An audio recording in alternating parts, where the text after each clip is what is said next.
Move that junk before the investors see it. The words cut through the bright Saturday morning like a key dragged across fresh paint, and every head near the velvet ropes turned toward the old blue 1967 Mustang sitting crooked at the edge of the VIP parking lane. Caleb Morrison heard the laughter before he saw who had spoken. He was kneeling beside the passenger door, tying the loose lace on his daughter Lily's sneaker, his grease-darkened fingers moving carefully because the laces were pink, and she had picked them herself.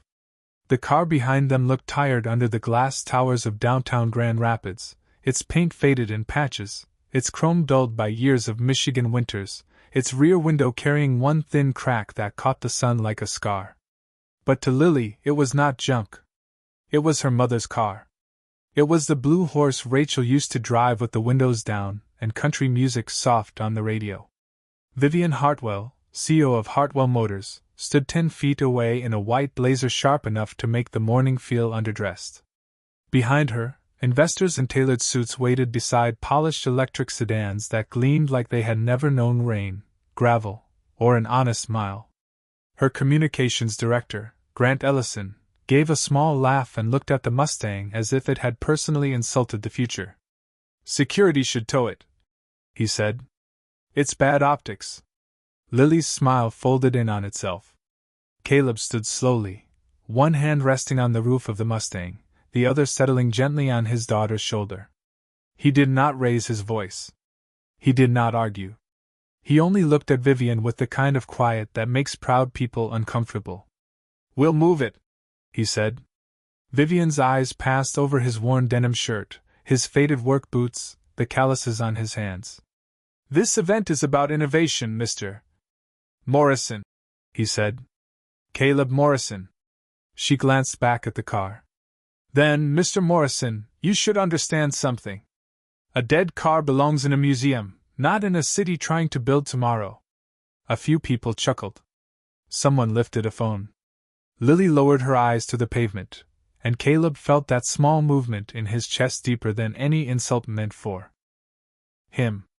The air smelled of hot asphalt, coffee from the vendor cart, and the faint sweetness of new leather from the display cars. Above them, banners snapped in the breeze, Hartwell Motors' future mobility showcase. Caleb nodded once, as if her words were weather passing over him. "Sometimes the past still has something to teach," he said. Grant smirked. "Not if it needs a tow truck to attend." Caleb opened the Mustang's door for Lily, but before he could start the engine, a sharp warning chime rang from the sleek silver concept car at the front of the entrance. Vivian turned. The vehicle that was supposed to carry her to the stage had gone dark. Its dashboard blinked, flashed, and died. The investors shifted.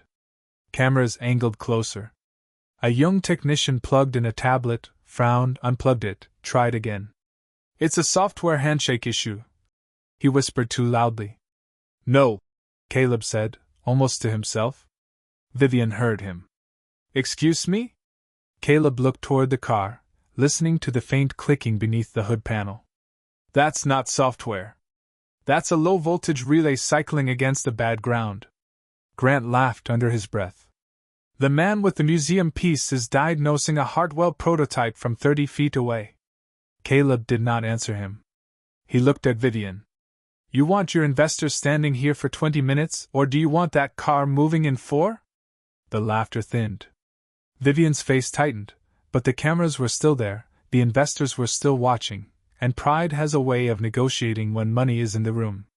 She stepped aside. Caleb walked to the prototype, asked the technician for a quarter-inch driver, then used his own pocket flashlight because no one had one ready. He removed a small access panel beneath the front console, adjusted the ground strap, cleaned the contact with the edge of a cloth from his back pocket, and tapped the relay housing twice with the patience of a man waking a sleeping child. "Try it now," he said. The technician pressed the start sequence. The silver car came alive with a smooth electric hum. No applause came at first. Just silence. The kind that arrives when the room realizes it laughed too early. Vivian stared at the glowing dashboard, then at Caleb. Grant's smile disappeared. Lily looked up at her father, as if he had moved the sky without asking anyone to notice. Vivian reached into her assistant's folder and pulled out a checkbook. What do we owe you? Caleb wiped his hands on his jeans and walked back toward the Mustang. Nothing. Vivian blinked. Nothing? He opened the driver's door, then paused. Took 4 minutes. Not worth charging for. He helped Lily into the passenger seat, turned the key, and the old Mustang coughed once before settling into a rough, stubborn idle. The sound was not polished. It was not modern. But it was alive.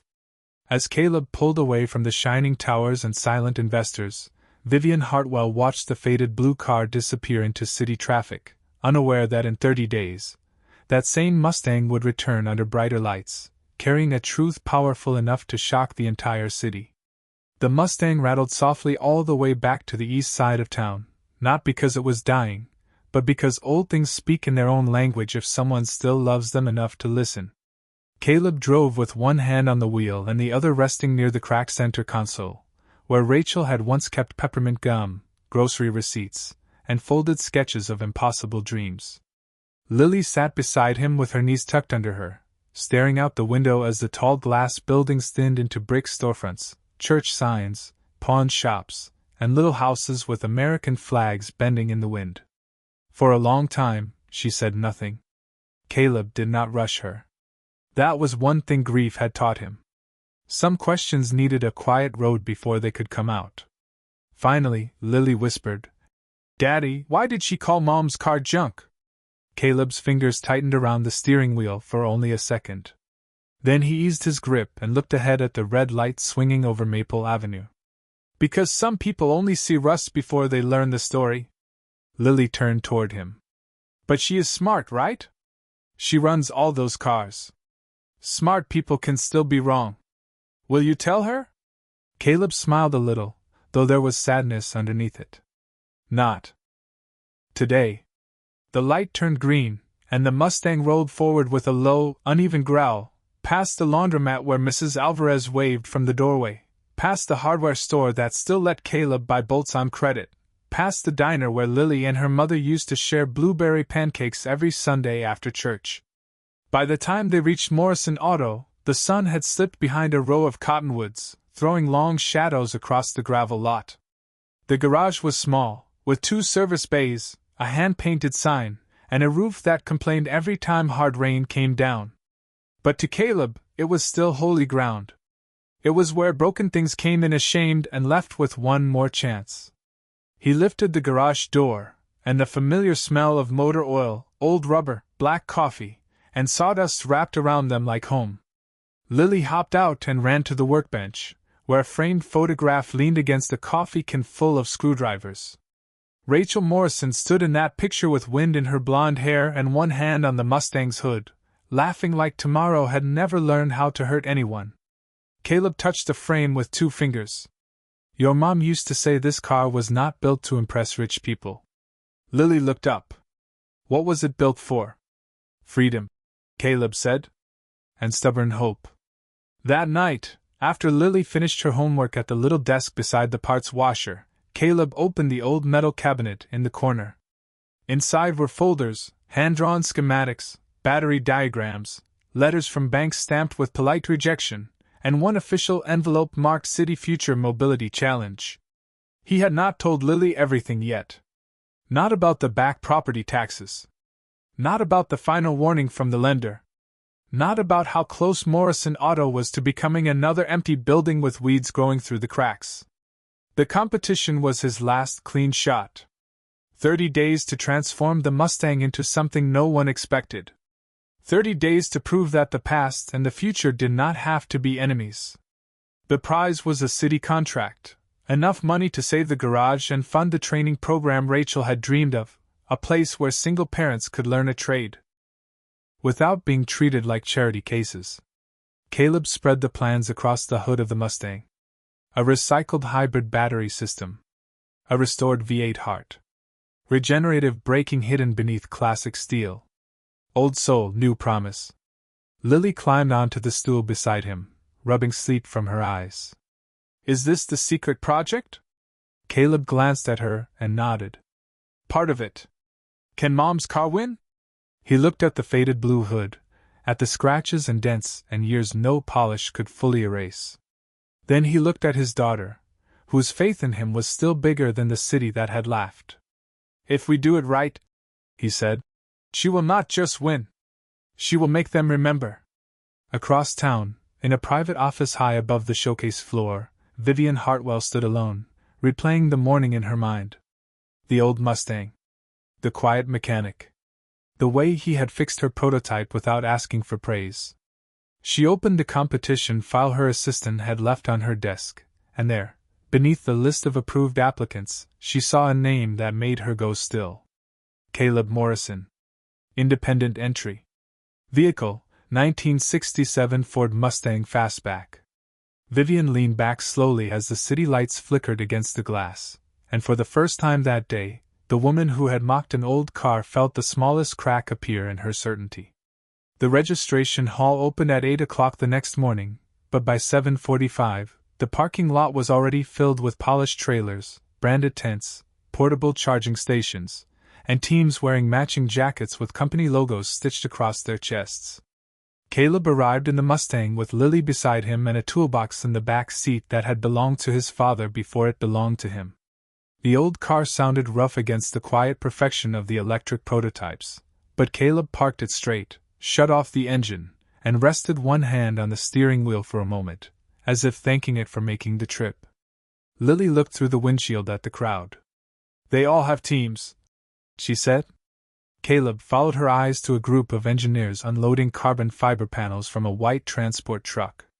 Another team had 3 laptops open on a folding table and a drone hovering above their display. "We have a team," he said. She looked at him. "Us? Best one here." She smiled, but only a little. Inside the hall, the air smelled like new carpet, coffee, and expensive equipment warming under showroom lights. A long banner stretched across the stage announcing the City Future Mobility Challenge, and beneath it stood Vivian Hartwell, surrounded by council members, investors, and reporters from every local station. She looked different from the woman in the parking lane the day before. Still sharp, still controlled, but there was a watchfulness in her now, like someone listening for a sound she had dismissed too quickly. Caleb signed his name at the registration table. The young volunteer glanced at the form, then at the Mustang visible through the glass doors. "Independent entry?" she asked. "Yes, ma'am." "Sponsor?" "None." "Support crew?" Caleb looked down at Lily, who lifted her chin with all the courage 9 years old could carry. "One assistant," he said. The volunteer smiled softly and handed him a badge. Across the hall, Grant Ellison noticed them and his expression brightened with the kind of pleasure that never comes from kindness. He stepped to the microphone before anyone asked him to. "Ladies and gentlemen, we have a late arrival worth noting," he said, his voice smooth enough to hide the cruelty in it. "Caleb Morrison. Independent mechanic. No sponsor. One vehicle. A 1967 Mustang Fastback." A few laughs moved through the room, not loud, but sharp enough for Lily to hear. Caleb placed the badge around his neck and kept walking. Vivian turned toward the entrance. For one breath, her face changed. Not apology. Not yet. Recognition. Grant continued. "In a competition about tomorrow, it appears someone brought yesterday on a tow rope." More laughter. Lily reached for Caleb's hand. He took it. He did not squeeze hard. He did not let go. Vivian stepped forward, her heels clicking once against the polished floor. "Mr. Morrison," she said, measured and public, "this challenge is judged on safety, sustainability, innovation, and real-world application. Sentiment will not be scored." Caleb met her eyes. "Good," he said. "Then the work will have to speak." Grant tilted his head. "And what exactly is the work?" Caleb set his toolbox on the demonstration table, opened the latches, and removed a rolled sheet of paper tied with blue painter's tape. Around them, screens glowed with digital models and three-dimensional renderings, but Caleb unrolled hand-marked schematics covered in clean lines, careful measurements, and notes written in pencil. A few engineers nearby leaned closer despite themselves. Caleb pointed calmly. Recycled lithium modules from retired municipal buses. Mechanical fail-safe isolation. Regenerative braking tied to the rear axle without cutting the original frame. Classic V8 retained for emergency range and heritage operation, but governed clean under city compliance limits. The first engineer stopped smiling. A second engineer stepped in beside him. Vivian's eyes narrowed, not with contempt now, but concentration. You designed this? She asked. My wife started the idea, Caleb said. I learned enough to finish listening. The room quieted in layers. Even Grant seemed to pause, searching for the right way to laugh and finding none. Vivian walked to the table and studied the drawings. She saw the elegance immediately, the kind that did not come from software alone, but from years spent touching metal, hearing problems, respecting limits. This integration path should not work. One of her senior engineers murmured. Caleb nodded. Not if you force it. Vivian looked up. And if you do not? Caleb's voice stayed low, steady, almost gentle. Then you let the old steel tell you where the future can fit. For the first time, no one laughed. Reporters lowered their phones without realizing it. Lily stood straighter. Grant's jaw tightened. And Vivian Hartwell, who had built her reputation on knowing what came next, stared at a grease-stained mechanic and his faded blueprints with the unsettling feeling that the most dangerous entry in the room had arrived without a logo, without money, and without fear. By the fourth night, the Mustang no longer looked like a forgotten car waiting for mercy. Its hood stood open beneath the yellow garage lights, its front fenders removed, its engine bay cleaned down to honest metal, and its old blue paint taped carefully around the edges like a patient being prepared for surgery, except nothing about Caleb Morrison's hands felt rushed or fearful. He worked after closing, after oil changes, after brake jobs, after fixing Mrs. Alvarez's heater fan for half price because winter was coming and she had 2 grandsons sleeping in the back room. Lily did her math homework at the counter, then colored battery cells green and blue on a copy of the diagram because she said every good machine needed hope inside it. Around 9 o'clock, she usually fell asleep in Rachel's old denim jacket on the waiting room couch, the television playing weather reports to no one. Caleb would cover her with a shop blanket, kiss the top of her head, and go back to the car. Outside, October rain tapped against the tin roof. Inside, the air smelled of coffee, warm wires, dust, and determination. The work was slow because money was slow. Caleb pulled usable battery modules from a retired city bus depot 30 miles away. He traded weekend labor for a controller unit from a salvage yard near Lansing. He rebuilt a cracked mounting bracket by hand because buying a new one would have meant choosing between parts and groceries. Every bolt had to earn its place. Every wire had to be safe enough for his daughter to sit beside it. That was the rule he never wrote down because love had written it deeper. On the 5th morning, the first article appeared online. Local mechanic enters city challenge with unsafe classic car, expert concerns grow. No expert was named. No facts were offered. But the picture showed Caleb's Mustang from the worst possible angle, faded paint, cracked glass, one rusted rocker panel catching the light like shame. By noon, 2 customers canceled appointments. By 3, a man slowed his truck outside the garage and shouted that the city did not need backyard engineering. Caleb heard him, then returned to aligning the rear axle sensor. Lily heard him too, and her pencil stopped moving. "Daddy," she asked, "are they going to make us quit?" Caleb looked up from beneath the lift. "No, sweetheart." "How do you know?" He slid out slowly, wiped his hands, and sat beside her on the concrete floor. "Because quitting is something you do when the truth asks too much. We are not there yet." She nodded, trying to be brave. That evening, Vivian Hartwell read the same article in her office while Grant Ellison stood near the window with a cup of coffee and a polished expression of concern. "Public perception matters," he said. "If his car fails inspection, the story becomes your company encouraged unsafe nostalgia." Vivian scrolled through the article again. "Who gave them the photograph?" Grant shrugged. "The press finds things." Vivian did not answer.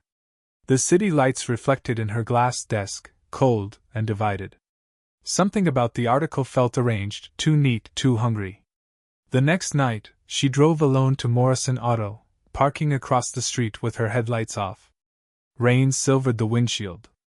Through the garage window, she saw Caleb kneeling beside an old minivan while a tired woman in a grocery store uniform held a sleeping toddler against her shoulder. Caleb tightened something under the hood, started the van, then refused the cash she tried to place in his hand. Vivian stepped inside just as the woman drove away. The bell over the door gave a weak little ring. Caleb turned, surprised but not impressed. "Miss Hartwell." She glanced at the Mustang, then at the empty cash register, then at the rain dripping from his sleeves. "Why help people who cannot pay you?" Caleb set the wrench down. "Because I know what it feels like to need one more chance." Vivian had no quick answer for that. The garage hummed softly around them, full of old engines and quiet dignity. Then her eyes drifted to the wall behind the counter, where photographs were pinned above a shelf of parts catalogs. One picture stopped her breath. A younger Rachel Morrison stood beside an older man in a Hartwell Motors windbreaker, both smiling beside the same blue Mustang. Vivian stepped closer. Her voice changed. "Where did you get that?" Caleb followed her gaze. "That was Rachel. My wife." Vivian lifted a trembling hand toward the photograph but did not touch it. "The man beside her," she whispered, "is my father." Vivian stood beneath the buzzing garage light, staring at the photograph as if the past had reached through the wall and taken her by the wrist. Her father, Thomas Hartwell, looked younger in the picture than she remembered him, his hair still dark at the temples, his smile open, his hand resting proudly on the roof of Rachel Morrison's blue Mustang. Caleb watched her face change in the silence, watched the CO disappear for one brief moment, and leave behind a daughter who had spent too many years with questions no boardroom could answer. "Your wife knew my father?" Vivian asked. Caleb nodded slowly. "Rachel worked in Hartwell's Advanced Safety Division 12 years ago.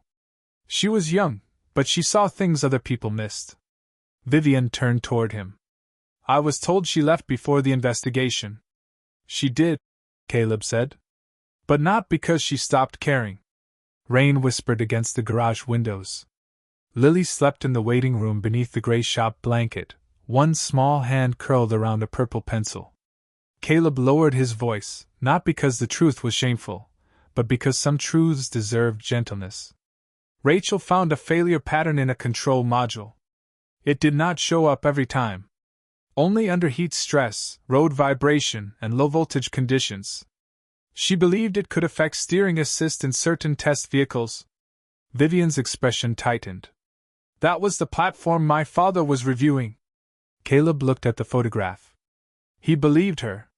The words landed softly, but Vivian felt them like thunder. For years, she had carried a clean version of the story because clean stories are easier to survive. Her father had died during a late-night test route outside the city. The report said weather, mechanical uncertainty, driver error, and unfortunate timing. Her family had accepted the language because grief makes official words feel safer than unanswered ones. "No," she whispered. "If there had been a defect, the company would have found it." Caleb did not argue. He reached into the lower drawer of his workbench and pulled out an old folder wrapped in a plastic sleeve. The edges were worn. The label was written in Rachel's hand. Hartwell Thermovariance Notes. Vivian stared at it but did not take it. "Why did you never bring this forward?" "Rachel tried," Caleb said. "Then files disappeared. Meetings got cancelled. People stopped returning calls. After your father died, she was told to grieve quietly for the company's sake, even though he was not her family." Vivian's eyes glistened, but she held herself still. "And then?" Caleb's voice lowered. "Then Rachel got sick. Hospital rooms replaced conference rooms. Lily was little. I was working double shifts. The fight became survival." The garage settled around them with small sounds, a pipe ticking, a chain swaying, the Mustang cooling under its open hood. Vivian finally touched the folder with 2 fingers. "Who knew?" Caleb hesitated. Grant Ellison was not in public relations then. He worked internal risk communications. Vivian's face went pale. At that very hour, across town, Grant stood alone in a restricted archive room at Hartwell Motors, his badge clipped neatly to his jacket, his phone glowing beside an open terminal. He searched Rachel Morrison's name, then Thomas Hartwell's, then the old project code buried beneath layers of corporate language. Files appeared, vanished, and moved into a private drive before the system logs could settle. Grant was careful. He had built a career on sounding calm while making inconvenient things disappear. Back at the garage, Vivian opened the folder. Most pages were technical notes, measurements, dates, voltage readings, sketches only an engineer could love. But tucked behind the last page was a photograph Lily had drawn years ago, a blue car with 3 stick figures beside it, and one golden sun too large for the sky. Vivian looked at it, and something in her softened. She had a daughter, Vivian said. Caleb looked toward the waiting room. She has a daughter. Vivian closed her eyes at the correction. Then Lily stirred, woke slowly, and wandered toward them in socks, her hair loose from sleep. "Daddy?" she murmured. "Is everything okay?" Caleb smiled gently. "Yes, sweetheart." Lily noticed Vivian holding the folder, then walked to the Mustang and opened the glove box. "Mom kept more stuff in here," she said, still half asleep. "The special tape." Caleb froze. "What tape?" Lily reached behind the warped liner with the confidence of a child who had hidden treasures there before. Her fingers closed around a small cassette sealed inside a faded envelope. On the front, in Rachel's handwriting, were 7 words that made Vivian stop breathing. For Vivian Hartwell, if the truth ever matters. By sunrise, the cassette had become heavier than any engine block Caleb had ever lifted. It sat on the workbench between him and Vivian, small, faded, ordinary, and yet powerful enough to bend the air in the garage. Vivian had wanted to play it right there, but Caleb stopped her with a gentleness that made it impossible to mistake restraint for refusal. "Not on that old player," he said. "If the tape is brittle, one bad wheel could ruin it." So Vivian took it to a media lab Hartwell Motors had used for legal archives, signed it in under her own name, and waited behind glass while a technician digitized Rachel Morrison's voice 1 inch of tape at a time. By noon, Vivian had heard enough to make her hands go cold. Rachel spoke calmly, professionally, with no bitterness, only the clear fatigue of a woman telling the truth before someone erased it. She named test dates. She named heat thresholds. She named a meeting that had never appeared in the official record. And then, near the end, Rachel said Thomas Hartwell had asked her to make a backup because he no longer trusted the internal chain of custody. Vivian removed her headphones and stared at the waveform on the screen, unable to speak. Grant Ellison arrived 10 minutes later with 2 legal advisors and a smile polished thin. "Vivian," he said, "you should have called me before involving outside vendors." She looked at him. "Why?" "Because context matters. So does truth." His smile held, but his eyes changed. That afternoon, the preliminary safety inspection for the competition began at the Municipal Testing Center, a wide concrete facility on the edge of the city where wind moved across the lot without kindness. Caleb arrived with the Mustang on a flatbed trailer, Lily in the passenger seat of his pickup, and 23 days of work tucked beneath the hood. The car was not finished, but it was honest. New mounts held the battery modules secure. Fresh wiring ran clean through protected channels. The old V8 had been tuned to idle smoothly beside the hybrid assist system, 2 generations learning to breathe together. Inspectors circled it with clipboards. Caleb answered every question. Torque specifications. Thermal shielding. Manual disconnect points. Emergency access. No guessing, no pride, no show. Then one inspector lifted the rear access panel and stopped. "Mr. Morrison," he said, "who installed this bypass lead?" Caleb frowned. "What bypass lead?" Vivian, standing near the observation rail, looked up. Grant folded his arms. The inspector pointed to a red wire tucked too neatly where it did not belong, bridging a safety cutoff in a way that looked careless to anyone who did not know Caleb's work and deliberate to anyone who did. A second inspector checked the controller housing. "There is scoring on the seal." Caleb stepped closer, but did not touch anything. "That was not there last night." Grant sighed loudly enough for the others to hear. "This is exactly what we were worried about." Lily's face went white. "Daddy did not do that." Grant glanced down at her with a practiced softness that made Caleb's jaw tighten. "Sweetheart, adults make mistakes under pressure." Caleb put one hand in front of Lily, not angry, just protective. "Do not use kindness as a costume." The room quieted. Vivian looked from the wire to Caleb, from Caleb to Grant, and for the first time her certainty had no place to stand. The head inspector removed his glasses. "Until this is reviewed, the entry is suspended." Lily began to cry silently, the kind of crying that tries not to burden anyone. Caleb knelt beside her in the cold concrete bay. "Look at me," he whispered. "We are still telling the truth." Vivian stepped forward. "Mr. Morrison, I need proof." Caleb rose slowly. Rain tapped against the high windows, soft as fingers on glass. He looked at Vivian, and there was no accusation in his eyes, only something steadier. And more painful. "So did your father." The words struck her harder than any shout could have. Grant immediately objected, calling the comment inappropriate, but no one listened to him for a few seconds. That was the strange power of dignity. It did not need volume. It changed the weight of the room. By evening, Caleb's Mustang was sealed behind a testing bay door, his entry marked inactive, and the city's whisper had already begun turning against him. Vivian returned home with Rachel's digitized recording on a secure drive and the cassette in her purse. She poured no wine, made no calls, and turned on only one lamp. Then she played the final minute again. Rachel's voice filled the quiet room, thin with age but unbroken. "Thomas believed the car still holds the original data packet. I hid the mirror drive beneath the dash housing of the Mustang because no one at Hartwell would ever think to look for the future inside something they already dismissed as worthless." Vivian stopped the recording. Outside her window, the city glowed in perfect lines of glass and money. But for the first time in 12 years she understood that the truth had not vanished. It had been waiting inside an old blue car.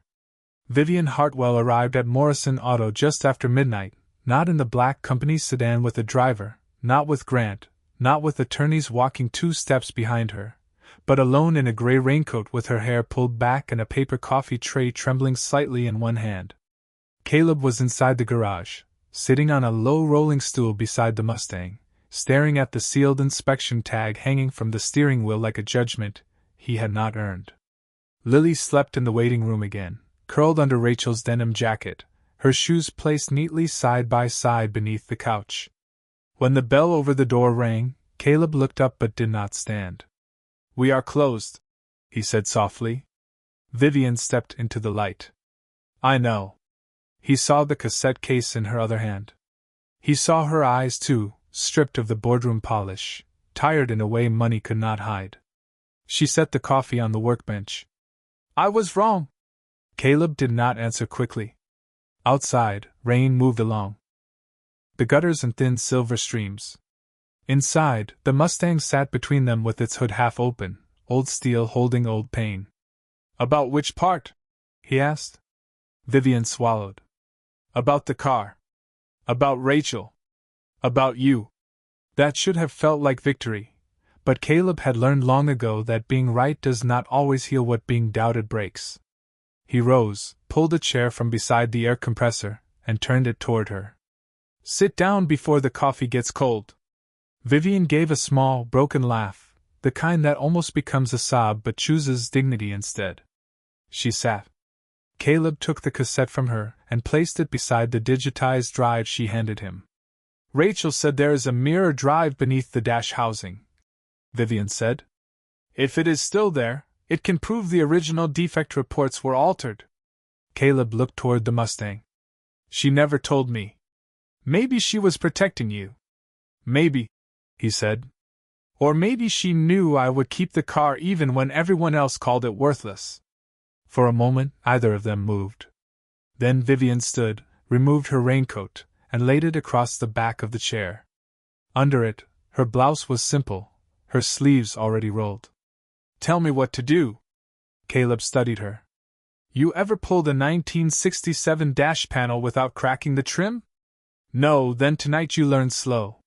They worked beneath the soft hum of fluorescent lights, side by side, not as CEO and mechanic, not as rich woman and struggling father, but as two people kneeling before the same truth. Caleb showed her how to loosen the lower bolts by feel because the angle was too tight to see.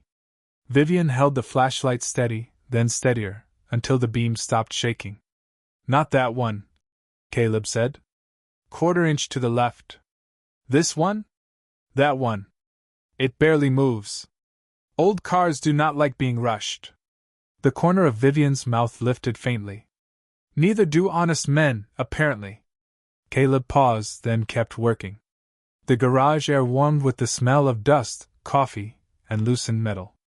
Around 2:30 in the morning, Lily woke and patted in quietly, rubbing her eyes. She saw Vivian sitting in the passenger footwell with a screwdriver in one hand and a smudge of dust across her cheek. "Are you helping now?" Lily asked. Vivian looked at the little girl and nodded. "I am trying to." Lily considered that with sleepy seriousness. "Daddy says trying counts if you do not quit." Vivian's eyes softened. "Your daddy is right about many things." Caleb reached under the dash and felt behind the old heater duct, where Rachel's notes had mentioned a hidden bracket. His fingertips brushed something taped deep against the inner frame. He stilled. Vivian saw his shoulders stop moving.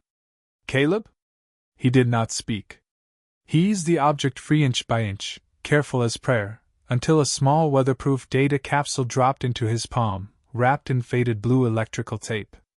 Rachel's handwriting marked the side in black ink. "TH backup. Do not trust internal archive." Vivian covered her mouth. Lily moved closer and held her father's sleeve.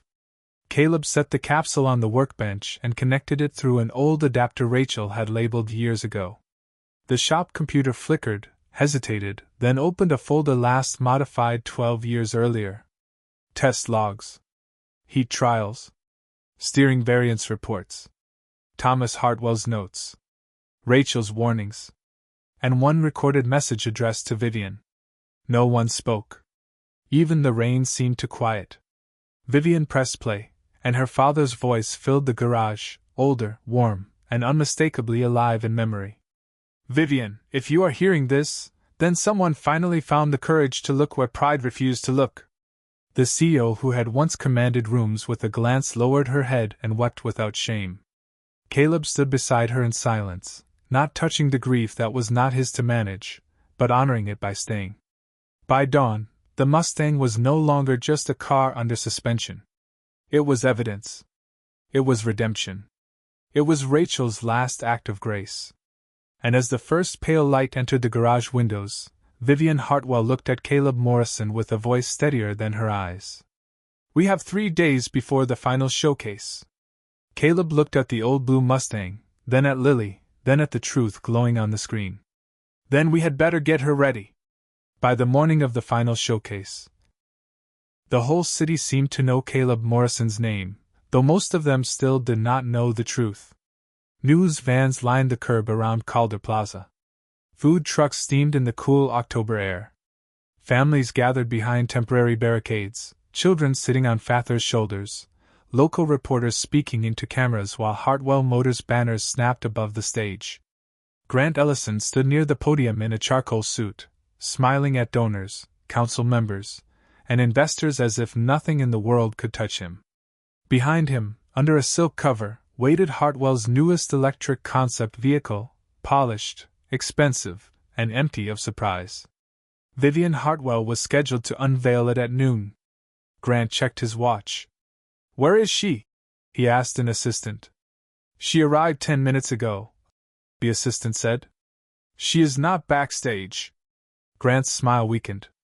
At 11:58, the stage lights brightened, and the crowd pressed closer.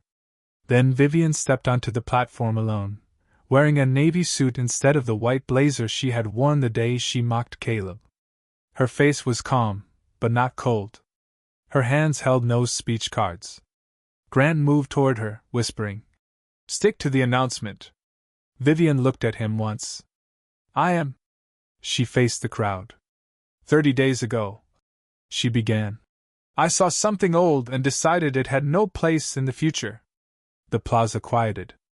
"I was wrong." Grant's jaw tightened. Cameras shifted. Vivian continued, her voice carrying across the square with the clean force of someone who had finally stopped hiding behind polish. "Today, Hartwell Motors will not begin with a product. We will begin with an apology." A murmur moved through the crowd. Then, from the far end of Monroe Avenue, came a sound no one expected. Not the scream of an engine. Not the whine of a showroom prototype. A low, steady hum rode beneath a familiar classic rhythm, smooth as memory, disciplined as grace.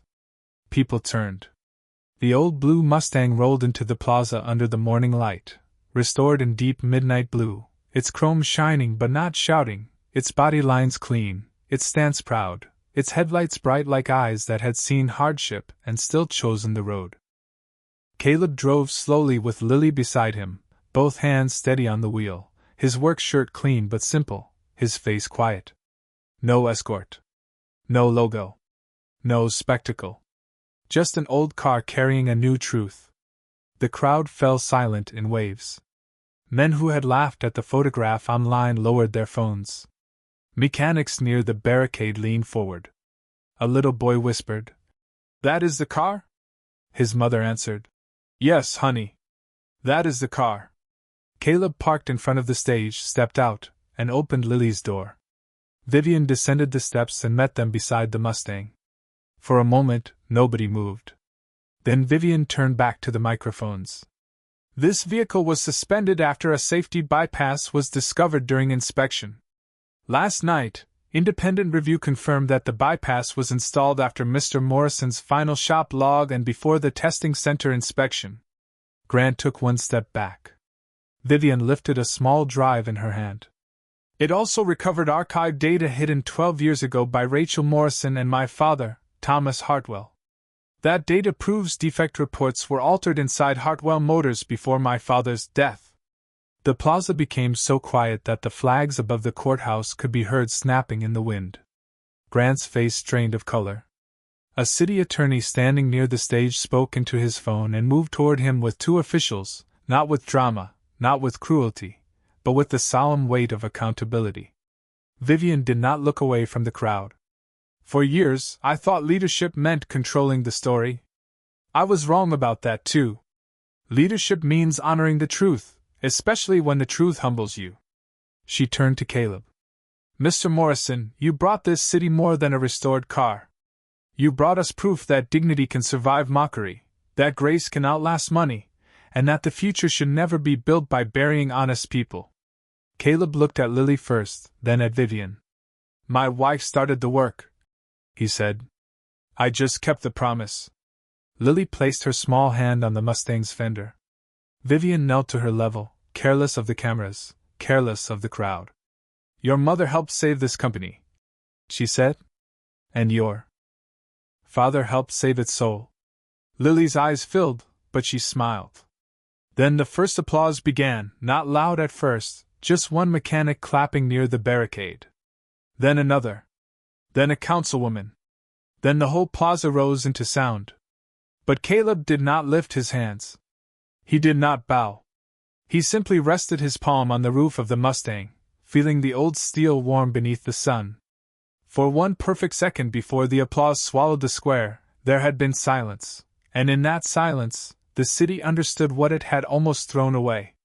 By sunset, the plaza had emptied, the cameras had packed away, and the applause had become something softer moving through the city, a story passed from one dinner table to another, from one repair bay to another, from one tired parent to another who needed to believe that quiet work still mattered. Caleb drove the Mustang back to Morrison Auto with Lily beside him and Vivian following in her own car a few lengths behind, not as an executive escort, not as a public gesture, but as a woman who understood that some apologies had to leave the stage and enter ordinary rooms. When they reached the garage, Caleb parked beneath the old sign, and for the first time in years, the building did not look small to him. It looked faithful. Lily climbed out and ran her hand along the Mustang's fender, where the deep blue paint reflected the last gold of the Michigan sky. "Mom would like her now," she said. Caleb leaned against the open door and smiled with the kind of sadness that had learned how to stand beside joy. "She always did," he said. "We just needed the world to catch up." Vivian heard him from a few feet away.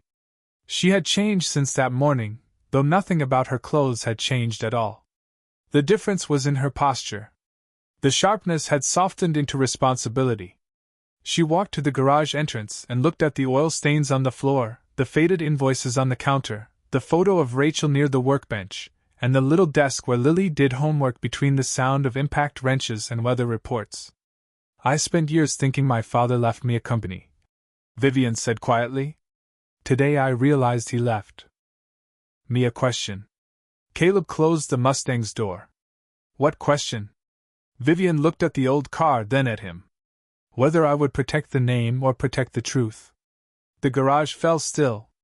Outside, traffic moved along Maple Avenue, headlights sliding over wet pavement, a normal city continuing after an extraordinary day. Vivian reached into her folder and placed a document on the workbench. "Hartwell Motors is establishing the Rachel Morrison Technical Scholarship," she said. "Full funding for single parents who want to train as certified mechanics, electrical technicians, and restoration specialists. Morrison Auto will be the first community partner, if you accept." Caleb stared at the paper but did not touch it. "Vivian, I do not want charity." "It is not charity," she said. "It is overdue respect." Lily looked from one adult to the other, understanding only enough to know something important had happened. Caleb picked up the document slowly. His hands, still marked with grease no soap ever fully removed, hovered over Rachel's name. For a moment, he could hear her laugh in the old garage, see her leaning over the Mustang with a pencil behind her ear, telling him that broken things were not worthless just because they needed more time. His voice was low when he spoke. She wanted this place to help people who were tired of being told they were out of chances. Vivian nodded. "Then let us make sure it does." Weeks passed, and Morrison Auto changed without losing its soul. A new lift was installed in the second bay. The roof was repaired before the first snow. A classroom took shape where the storage room used to be, with workbenches, safety posters, donated laptops, and a coffee maker that never seemed to rest. Parents arrived after long shifts in grocery stores, diners, warehouses, and hospitals, some carrying toddlers, some carrying shame, all of them carrying hope. Caleb taught them the same way he lived, patiently, without making anyone feel small for not knowing yet. Vivian came every Thursday evening, sometimes in a suit, sometimes in jeans, learning more than she taught. She and Lily labeled tool drawers together, arguing gently over whether the socket set should be organized by size or by how often Caleb lost them. And the Mustang stayed near the front window, not as a trophy, but as a reminder. People stopped to look at it. Some came because they had seen it on the news. Others came because they had once laughed, and wanted to say nothing more than, "I was wrong." Caleb accepted those words the way he accepted payment from struggling customers, with gratitude but without making the debt heavier. One quiet evening, as snow began to fall over Grand Rapids, Vivian stood beside him outside the garage. Through the window, Lily was helping a young mother check tire pressure under Caleb's careful instructions. Vivian watched the scene with a small smile. "You know," she said, "that car really did shock the city." Caleb looked at the Mustang glowing under the shop lights. "No," he said softly. "The truth did. The car just carried it." Vivian turned toward him, and this time there was no distance made of money, title, or pride. Only respect. Only grace. Only the beginning of something honest enough to take its time. Caleb did not need the city to cheer again. He did not need Vivian to call him a hero. He had his daughter safe, his wife's dream alive, and an old blue Mustang that had proven what he always believed, Dignity does not need a spotlight, goodness does not disappear when arrogant people overlook it, and sometimes the quietest man in the room is the one history has been waiting for.